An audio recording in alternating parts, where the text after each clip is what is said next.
All right, cool. Happy hump day, everyone. Let's go ahead and get into it the other way. All right, my name is Desi Mcdaniel. I'm co-founder and CEO of Clinispan Health. We are a software platform for people of color interested in clinical research. The team that we have working on this consists of myself and my two co-founders. I am a former Venture for America Fellow, which is a startup fellowship. I also have been recognized as top 50 in the digital health space by Rock Health, one of the larger brands in the industry. And I bring the technology startup expertise and the strategic management expertise that we need on this journey. My co-founder, Rashad Galloway, who's our COO, brings the operations and marketing expertise. He's an all-star marketer. And Dr. David Lipsitz has 20 plus years as a physician and clinical researcher. In between us three as co-founders, Rashad and I are from the underserved communities that we serve. And we've seen that from the patient side, where families have taken medicines that affected them adversely. Dr. Lipsitz has provided medicines to people in the communities that Rashad and I are from and know. And so we have the great perspectives that we need to make this happen, right? On to the next. So 40% of the US is made up of people of color. But the inclusion rate for people of color in clinical studies is as little as 2% up to only 16%. The dire implications of something like that is that someone like myself would take improper dosage amounts and see inadvertent side effects and have overall lower efficiency and effectiveness from the medicines that I take. What we really found at its core is that there is a lack of trust in the healthcare system from experiences like the Tuskegee syphilis experiment that makes underserved communities not have trust in the clinical research industry. What Clinispan Health does, we leverage trust relationships and a proprietary technology platform to bring back the trust in healthcare for underserved communities. We do this by leveraging digital health influencers that look like, walk like, talk like the people that we're trying to reach. So the message is more effective because of the messenger being more relatable, right? On Instagram, someone can post educational and action-oriented content about the Clinispan Health platform and the research studies we have.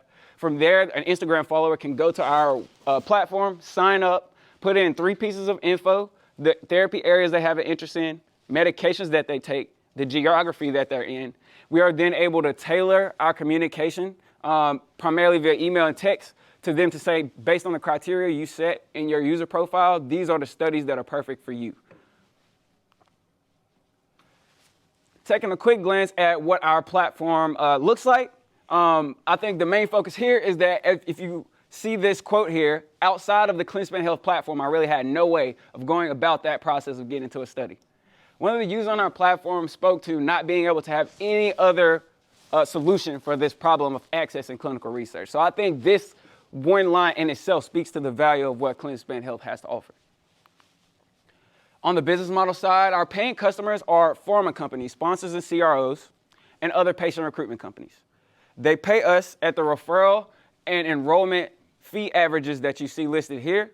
We're able to acquire each user on our platform at only $35 per, so as you can imagine, we have great margins. The market opportunity here is about $5.3 billion. That was actually prior to COVID. Again, as you can imagine, COVID has really accelerated our business with clinical research and the market as a whole. It's actually closer to around $7 or $8 billion simply as a result of COVID now. So a huge market opportunity that we think Clinispan Health can get in and win with very few players in this space. The thought leadership, another slide with Dr. Shante Williams on there. Scalability on the customer side, so thought leadership and co-branding with partners and customers. So when we work with a customer, we do great on a study, they ask us to come to a webinar to talk about what we're doing.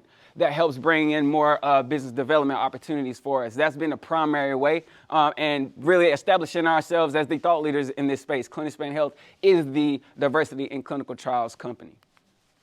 On the scalability of the users, our 3 main marketing tactics are digital health influencers as the main one. That's really where that trust is really built, where people actually believe in what we're doing. They trust that we're putting them into trusted environments.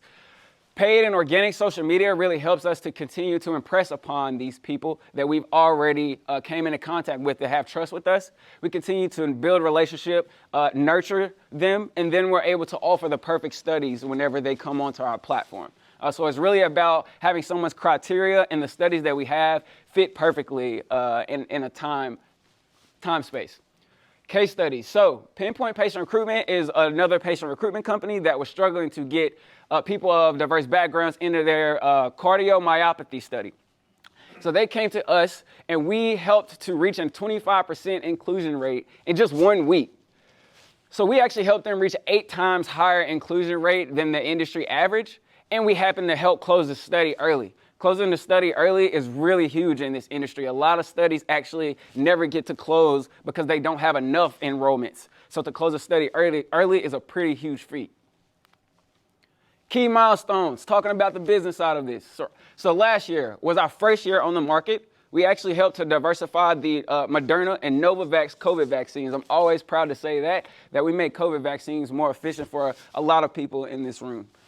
We reached 6 figures in revenue, growing at 369% per quarter. On the user side, we got just over 1,000 users, growing at 190% per quarter there, and we hit our referral and enrollment goals. This year, so we've already grown 400% in revenue to this point. We've signed 2 statement of works for studies that start in 2 weeks that have 500 to 700,000 in revenue potential. We're looking at growing 1,000%, over 1,000% this year, and profiting 30 to 35%. We've brought on 3 new customers in just early this year, Science 37, Exelixis, and CSL Behring. So we're working with industry leaders. Our investment asks, we're raising $1 million in our seed round.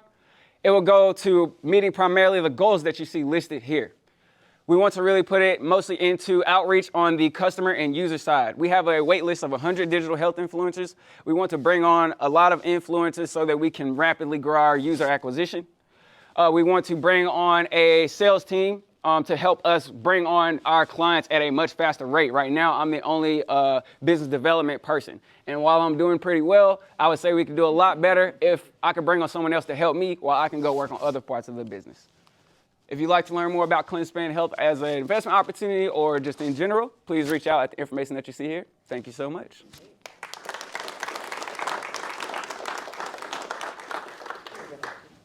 Awesome. Well, I guess I'm in these internet and physical streets. Take a breath first. You got my blood pressure up.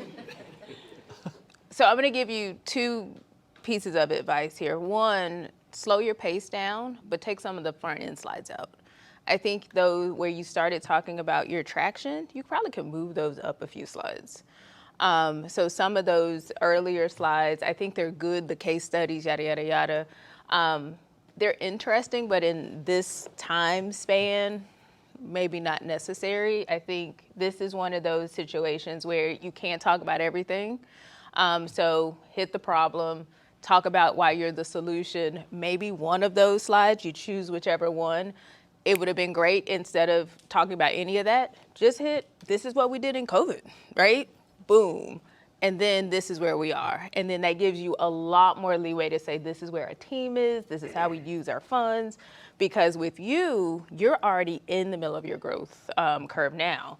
And you want to be able to hit as much detail about how your business is growing.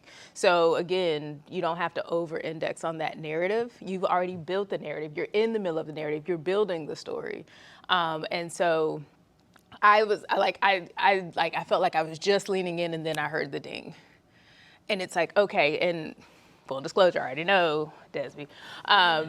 But it's like, oh, I didn't know we were already there. Oh, and time's up. So in this small bit of time frame, it would have been great to be like, oh, you were involved in that clinical trial. It would have been great to know about those experiences immediately, right? And then this is what you did in that first year. Boom, you're in the middle of this year and you're growing. Boom, I mean, even you talked about the NC idea stuff. That's some early traction that maybe that helped you or in your first few years. I mean, that's the kind of, this is our early funding and fundraise, especially when you're talking about raising $1 million. If you've already got monies in, whether it's non-dilutive or not, that capital is important. That revenue generated is important. So when you're now putting together your pitch deck, you're going to be problem solution, less narrative-y. You're going to be, this is what we raised, this is what we've made, this is our traction, and this is where we're going. This is our current team. This is the team we need to get to these numbers. This is what we're raising. This is how we're going to use it. You're going to almost be mostly quantitative, less this is the story we're trying to tell. This is the story we're telling today, honey, and this is where we're going.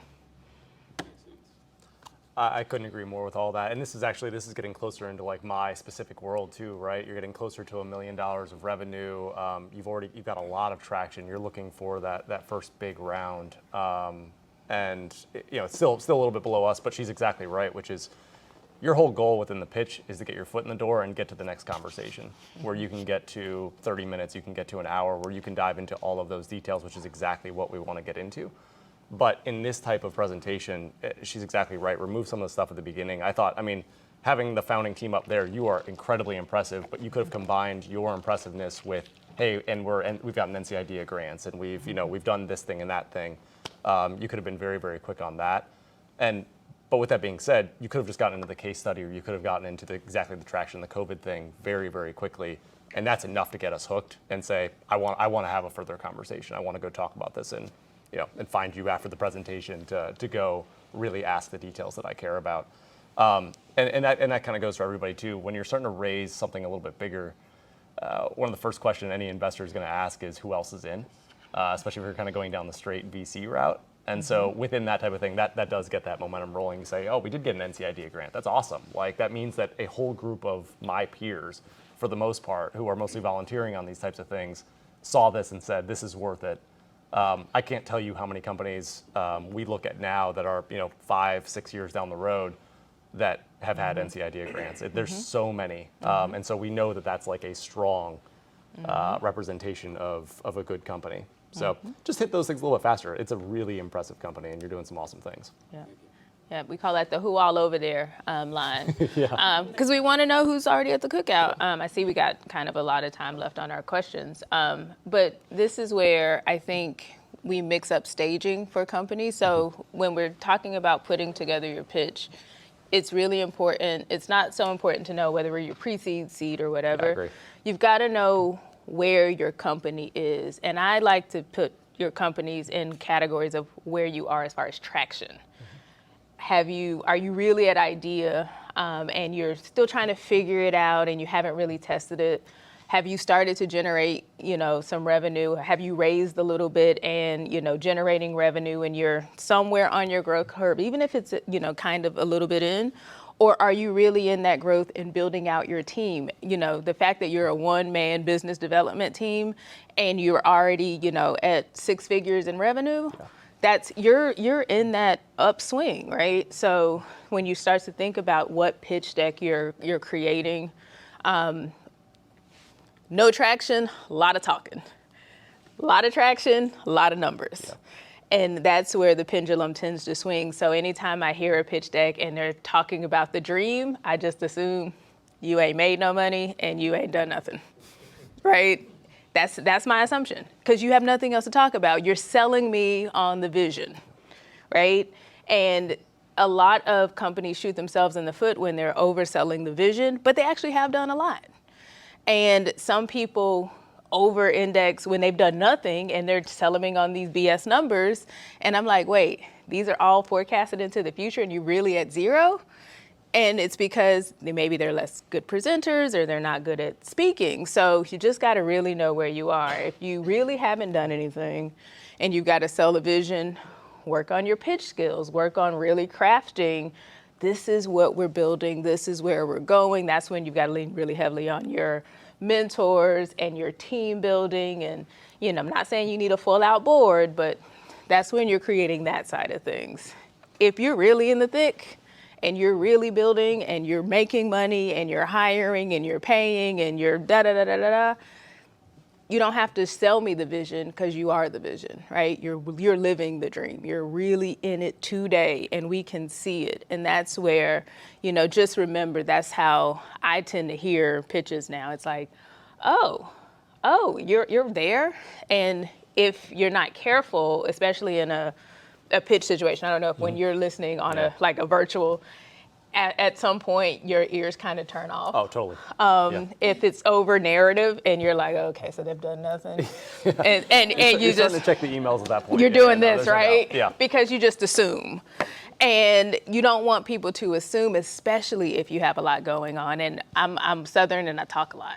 So I always have to remember, get to the meat, right? You got to get to the main course. And if you are at the main course, you at the main course.